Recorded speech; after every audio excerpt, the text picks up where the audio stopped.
Rage Rival Saga Chapter 19.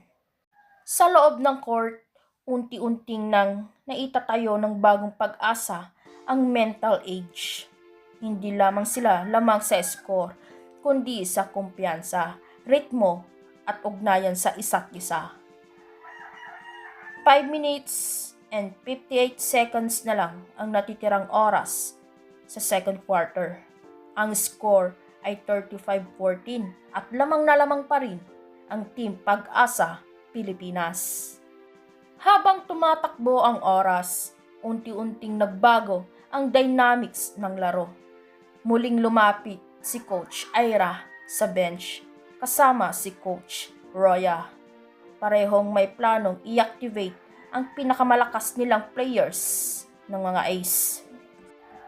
Panahon na para ipasok ang mga ace. Kailangang maipakita ang dominance. Fujima, Sendo, Sawakita, Kiyota at Sakuragi. Sila ang susi sa momentum. Tumayo si Fujima. Kumalabit kay Sendo, Sawakita, Kiyota at Sakuragi. Isa-isa silang pumwesto sa court. Ang lakas at husay nila ang inaasahang magdadala ng malaking pagbabago. Fujima, ikaw ang magdadala ng laro. Sendo, isupport mo siya sa perimeter. Sawakita at Kiyota, bantayan ang depensa. Sakuragi, agresibo sa rebound at inside presence. Naglabasan agad ng iba't ibang playstyle ang limang ito. Si Fujima ay kalmado. Hawak-hawak nito ang bola. Pinapatakbo ang laro. Si Sendo ay mabilis at mapanuri sa perimeter. Si Sawakita at Kiyota ay matatag sa depensa. Hindi basta-basta pinapadaan ang kalaban. Si Sakuragi naman ay isang puwersang hindi maikakaila sa loob ng pintura.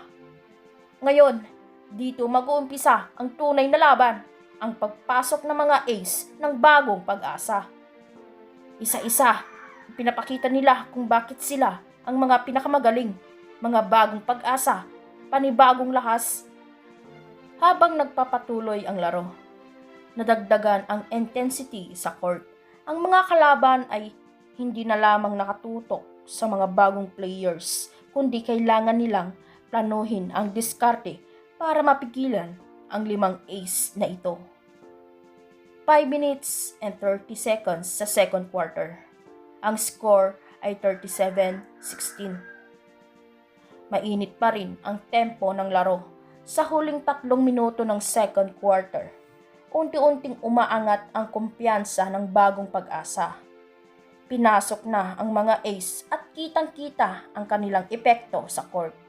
Mas mabilis ang ball movement, mas maingat ang depensa, at mas matalas ang execution ng bawat play. Nasa harapan ang bagong pag-asa sa score na 43-21 at tila walang makapigil sa kanilang agresibong ritmo. Hanap tayo ng opening. Rotate! Rotate!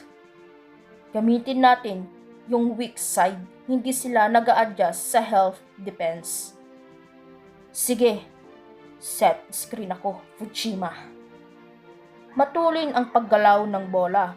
Si Kiyota ay nag-cut mula baseline habang si Sakuragi ay patuloy na nagpo-pose sa ilalim, gamit ang lakas sa katawan para isalba ang posisyon. Kitang-kita ang pagsisikap ng depensa ng Al Riyade. Pero unti-unti silang nauubusan ng sagot sa bagsik ng offensive rotation ng bagong pag-asa. Napakaganda ng galaw ng bagong pag-asa. Hindi lang ito about talent, it's discipline, chemistry, and trust. Lahat ng ace gumagana ngayon at si Sakuragi mukhang sinisilip ng isang highlight dunk. Sa pag-ikot ng bola mula kay Fujima patungo kay Sendo, isang matalim na pasa ang ibinigay kay Sakuragi sa ilalim. Tumalon si Sakuragi, buong lakas, buong puso, isang slam dunk ang planong ibigay para sa crowd at momentum. Ngunit sa mismong pag-angat niya, isang maruming galaw ang gumulat sa lahat. Ang depensang dumidikit kay Sakuragi ay hindi na lamang kamay ang ginamit. Sa isang iglap, hinamaan ng bayag si Sakuragi habang nasa ere. Napabitaw siya sa bola at bumagsak. Agad siyang napahawak sa kanyang sarili, gumulong sa sahig at pumulupot sa sakit. Kumalat ang tensyon sa buong gymnasium. Sakuragi! Hoy! Anong klaseng depensa yon? Foul! Technical foul! Number 7, Alriade. Nagtayo si Coach Aira mula sa bench. Galit na galit. Halos sabay silang lumapi ni Coach Roya sa linya ng court, pero pinigilan sila ng assistant coach Fujima. Si Coach Roya ay hindi mapakali, hindi makapaniwala sa nakita. Hindi ko hayaang palampasin yan. Kahit masama ang tawag, hindi natin kailanman pinapayagan ang ganyang klaseng laro. Ang isang ganyang aksyon pwedeng makasira ng karera ng atleta. Dumating agad ang medical staff. Si Sakuragi ay pilit na bumabangon. Bagamat halatang hirap pa, nakaluhod siya, hinihingal, nangingilid ang luha, pero pilit na ipinapakita na kaya pa niyang lumaban. Hindi ako titigil. Tumahimik ang crowd, isang mapait na paalala ang tagpong iyon. Nasa gitna ng disiplina at laro, may mga pusong handang sumira kung hindi makuha ang gusto. Ngunit sa bagong pag-asa, hindi kailanman titigil ang puso.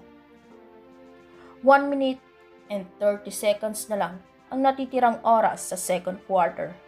Ang score ay 45-23. Muling nagtipon sa gitna ng court ang 5 ace.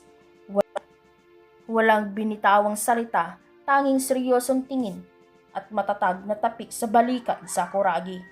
Alam nila kung ano ang dapat gawin, hindi para sa stats, hindi para sa crowd, para sa kapwa nila mandirigma. Tumigil saglit ang laban, walang ingay mula sa mga manonood, kundi ang tunog ng sapatos na unti-unting lumalakad palapit kay Sakuragi. Ang mga malakristal na luha sa mata ni Haroko ay nagpakita ng tapat ng pagkabahala. Dahan-dahan siyang lumuhod sa tabi ng binatang tila na wala ng hininga sa sakit. Hindi lang sa physical, kundi pati emotional. Hanemichi, okay ka lang ba? Saglit ka munang magpahinga ha? Si Haroko ay marahang humawak sa braso ni Sakuragi. Ang kanyang boses ay puno ng lambing at pag-alala. Si Sakuragi naman, kahit pilit pinipigilan ang pag-iyak, ay hindi na napigilan ang pagbagsak ng mga luha.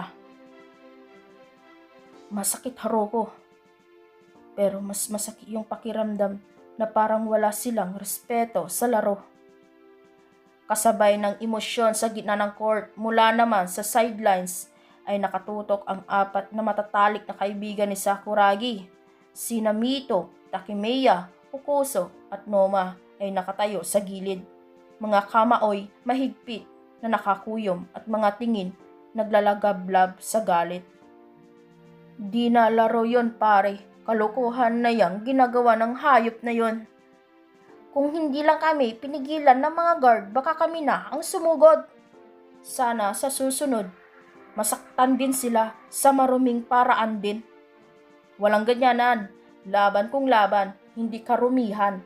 Samantalang ginagamot ng medical staff si Sakuragi, lumapit si Coach Aira at nag-abot ng kamay kay Jaden. Ang nakahandang kapalit, tahimik pero matatag ang palitan ng tingin nila sa pagsilip ng scoreboard at oras. 1 minute and 18 seconds na lamang ang natitira sa second quarter. At dito na nga nagtatapos ang ating kwento. Abangan na lang natin ang susunod na video na ating i-upload. Maraming salamat po!